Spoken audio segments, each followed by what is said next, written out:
Eu pensei em fazer uma receita agora, e aí a gente separa as receitinhas e depois monta uma lá, pode ser?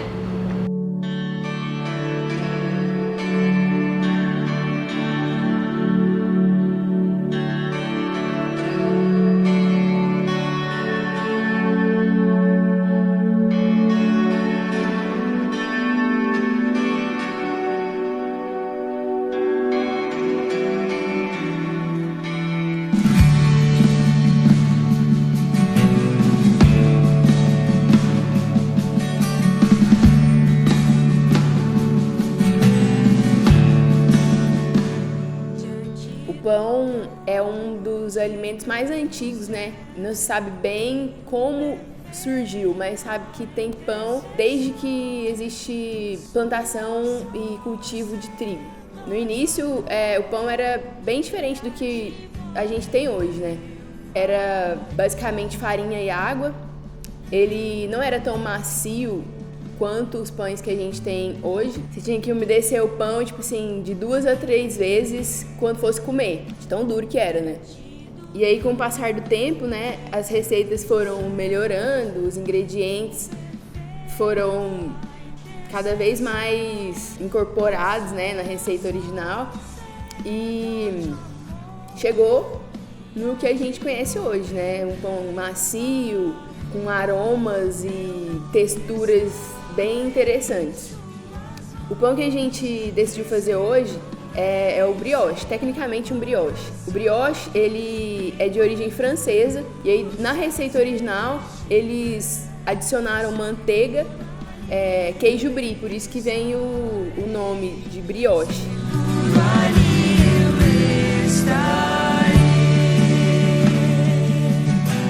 No nível mais baixo, a alimentação é um assunto muito importante por ser uma das coisas mais integradas à nossa vida. Nós comemos pelo menos 4 vezes por dia, todos os dias, durante toda a nossa vida. E para isso nós tomamos algumas decisões e essas decisões refletem um pouco sobre quem nós somos. O que comemos reflete não só na nossa saúde, mas também nos nossos sentimentos. Nós comemos, por exemplo, para comemorar, nós comemos como forma de lamento. Então nós comemos de várias formas baseados nas nossas decisões, baseado em quem nós somos. Então, por ser um assunto tão atrelado à vida humana, é que ele é um assunto tão importante para o cristão. Assim como nós buscamos glorificar a Deus no nosso trabalho, nas nossas relações, ao produzir uma arte, não deve ser diferente com a alimentação. Lá no início, ao cultivar um alimento, a gente tem que ter muita fé em Deus e muito amor às pessoas que vão receber aquele alimento. Da mesma forma que em receber esse alimento, ao produzir uma refeição, ele tem que ter em mente que esse é o processo em que aquele alimento passa do cru a uma obra de arte. E essa obra de arte são pessoas que a gente ama que vai comer, são pessoas que nós amamos que vão receber. E essas pessoas foram feitas à imagem e semelhança de Deus. A comida, então, por sua beleza e por todo esse histórico, por tudo que ela carrega, deve glorificar a Deus. E é impossível falar sobre comida e fé cristã sem falar da ceia. A ceia do Senhor é um modelo de refeição, é um modelo de sociedade, é um modelo de comunidade. Na Eucaristia, nós recebemos não o grão bruto e nem a uva em seu estado bruto. Nós recebemos pão e vinho. Na Eucaristia, então, nós temos um microcosmo do que deve ser o mundo. Os produtos da criação misturados com a criatividade e o agir cultural humano, transformados então em produtos culturais e trazidos à presença do Senhor em comunidade adoradora e a Ele entregue como sacrifício de louvor. Nesse momento, Deus abençoa esse produto cultural e Ele não retém, Ele compartilha com seus filhos para que eles possam desfrutar dessa refeição em sua presença.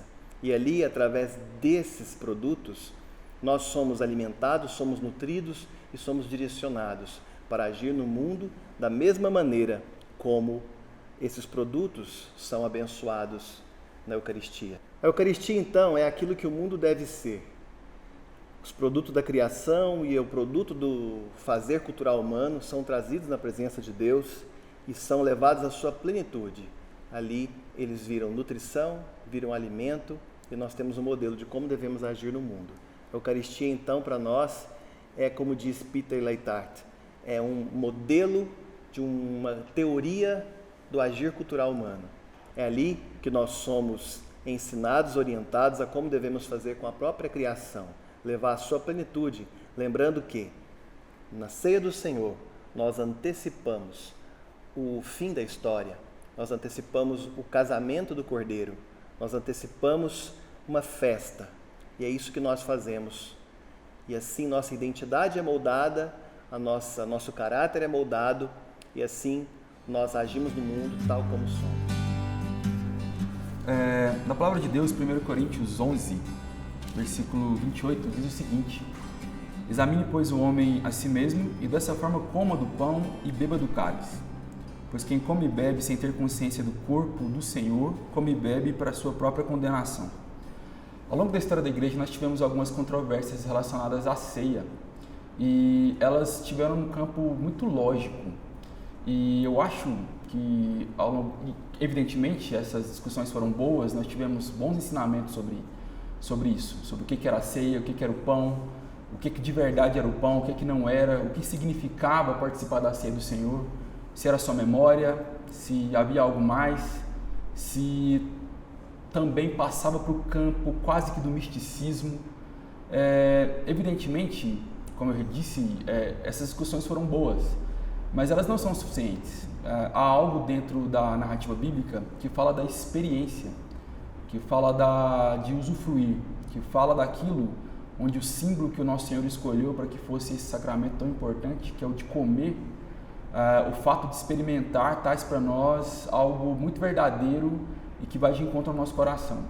Então, quando o texto sagrado nos diz para a gente se avaliar, para nós nos avaliarmos e depois comermos, para que a gente possa discernir o corpo do Senhor, o corpo de Cristo, isso é muito significativo para nós.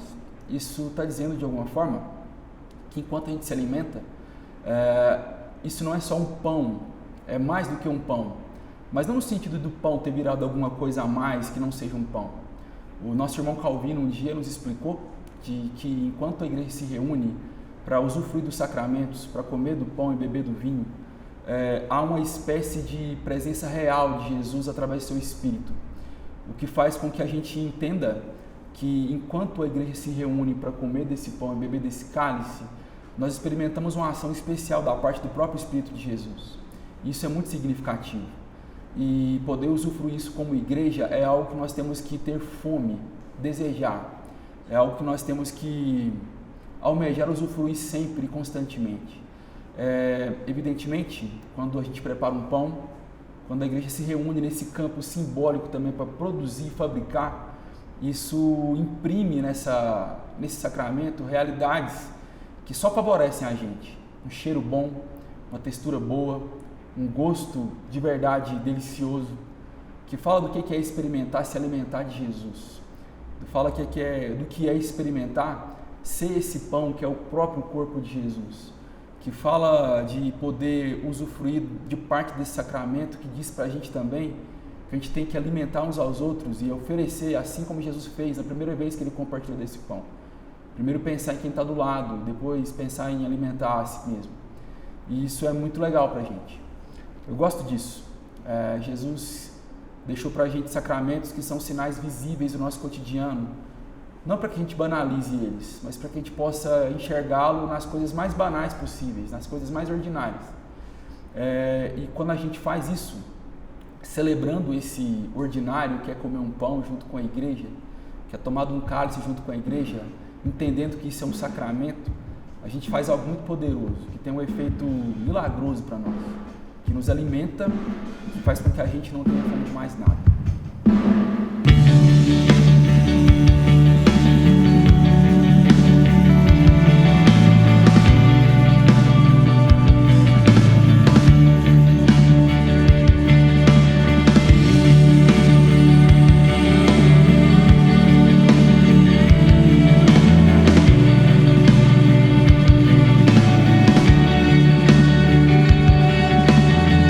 Castelo forte é nosso Deus.